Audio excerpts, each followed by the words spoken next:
Oke, materi di pertemuan kedua ini adalah genetik algoritma ya, dan ini seharusnya sudah pernah dipelajari di PKB ya sebelumnya. Jadi saya akan ulangi aja di sini ya. Nanti kalau ada yang kurang mengerti bisa langsung ditanyakan ya. Ini adalah outline-nya yang akan kita pelajari di sini. Jadi kita akan belajar dulu apa itu solution ya, kemudian tentang meta heuristic search. Selanjutnya, setelah itu kita akan belajar juga tentang yang fokusnya ke genetik algoritma ya. Nah, sekarang yang pertama di sini apa sih yang disebut dengan solusi ya di dalam algoritma genetika atau secara umum di meta heuristic search itu sendiri gitu. Ya, jadi ini adalah contoh representasi solusi ya. Biasanya kita akan gambarkan dia ke dalam array satu dimensi seperti ini. Di sini satu array ini hanya untuk satu solusi aja ya di sini. Jadi meskipun arraynya itu banyak kotak-kotaknya nanti ya, tapi kalau yang hanya ada ini berarti ini adalah satu solusi gitu. Kemudian biasanya ini kan adalah satu solusi ya. Satu solusi karena algoritma genetika ini meniru dari proses evaluasi makhluk hidup, maka satu solusi tadi bisa disebut sebagai satu individu. Dan ini juga sama dengan disebut juga menjadi satu kromosom ya. Jadi kalau ada yang menyebutnya kromosom individu itu artinya sama aja sebagai satu solusi. Kenapa di sini satu kromosom? Karena misal di manusia ya, yang bisa membedakan antara manusia yang satu dengan yang lainnya itu kan DNA-nya ya. Tapi kita nggak ngomongin DNA karena DNA itu kan sangat panjang ya dan terdiri dari banyak kromosom gitu. Jadi kita istilahkan aja satu individu itu adalah satu kromosom di sini.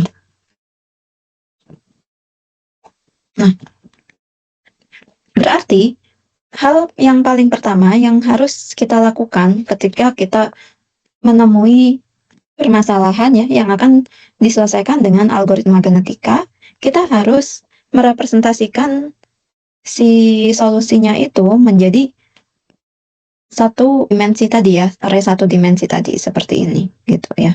Contohnya di sini kalau ada traveling salesman problem, berarti TSP sendiri itu kan yang dicari adalah urutan kota-kota itu dikunjungi ya. Artinya apa? Kita bisa gambarkan yang kromosomnya ini menjadi seperti ini. Ya. Ada angkanya misalkan ini harusnya yang ini aja ya, misalkan angkanya 1, 5, 2, 4, 3. Maka artinya apa? Di sini dia itu kota pertama yang dikunjungi, ini kota kedua, 3, 4, 5 ya.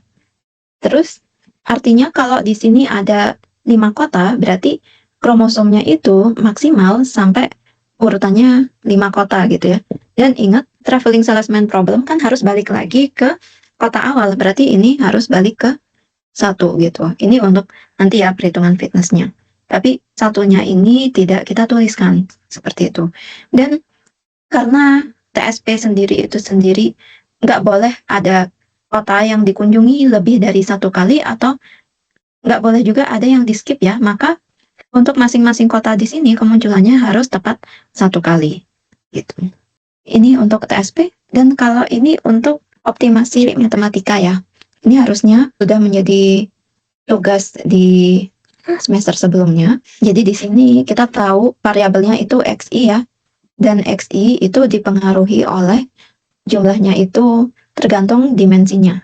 Berarti kalau D-nya di sini 2 ya, berarti X-nya itu akan ada X0 ya, dan X1 gitu. Berarti kalau ini berarti dia akan mengulang sampai 2 kali ya.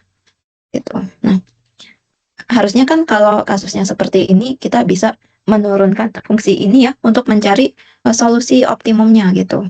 Nah, solusi optimumnya itu tergantung apakah masalahnya adalah minimasi atau maksimasi ya. Misal minimasi berarti kita bisa mencari turunan pertama yang nilainya itu sama dengan 0. Tapi kalau rumit seperti ini kita bisa cari pendekatan yang lain ya. Misalkan menggunakan meta heuristic search. Nah, ini contohnya ya. Misal yang tadi itu kan kalau D-nya 2 berarti hanya X1 dan X0 ya. Berarti kita bisa modelkan kromosomnya itu menjadi seperti ini ya. Yang ini untuk X0, yang ini untuk X1. Isinya gimana? Isinya ini random ya. Angkanya gimana? Tergantung dari representasi yang kita gunakan nanti. Gitu. Misalkan ada X-nya nambah lagi, berarti di sini kita bisa tambahin ya. Misal jadi ketambahan X2. Nah, kalau knapsack itu kan berarti kita akan mengambil sebagian barang ya. Sebagian barang yang masih bisa masuk ke knapsacknya itu ya, dan knapsacknya sendiri dia punya kapasitas gitu. Misal kapasitas knapsacknya adalah 15 gitu ya. Berarti kita hanya bisa memasukkan barang-barang ya dengan berat tidak lebih dari 15. Dan yang dioptimasi itu biasanya si value-nya ya, atau di sini sering disebut sebagai profit gitu. Nah, ini adalah contoh representasi kromosom yang pertama gitu ya. Misal 1, 6, 1, 8, 12, 3, 27, 6. Ini berarti menyatakan barang-barang yang akan dibawa gitu. Tetapi ini kan misal barangnya ada 100 ya.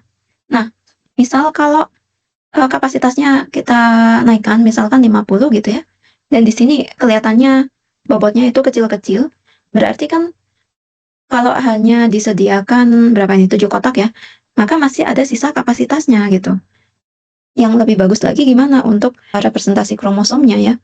Nah, kalau teman-teman ingat, ini juga sering muncul di strategi algoritma ya untuk kasusnya. Biasanya solusinya itu dituliskan sebagai X1, X2, X3 ya. Contohnya aja ada 4 barangnya. X4. Maka di sini nilainya bisa misalkan 1, 0, 1, 0 gitu ya. Artinya apa? 1 berarti barang 1 akan dibawa ya. 0 berarti barang 2 ini tidak dibawa dan seterusnya. Sehingga di sini kita bisa modelkan kromosomnya menjadi ini ya.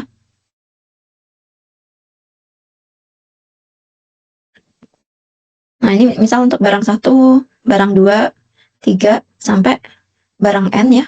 Dan isinya itu adalah biner ya. Misal 1, 0, 1, 1 gitu ya. Dan selanjutnya. Seperti itu, ini saya rasa lebih fair ya. Jadi ada kesempatan untuk masing-masing barang itu dibawa, tetapi ini harus dilihat nanti kromosomnya apakah valid atau tidak. Ya, berarti kalau valid berarti dia beratnya itu masih kurang dari kapasitasnya. Kalau yang tidak valid berarti dia sudah melebihi kapasitasnya. Nah, kemarin kalau teman-teman sudah melihat video di pertemuan 1 juga ada kasus waterjet problem ya. Jadi ini juga bisa dimodelkan ke dalam kromosom gitu. Ya, contohnya di sini misalkan ini kromosomnya ya. Dan angka-angka yang di sini itu adalah si ID operatornya misalkan ya.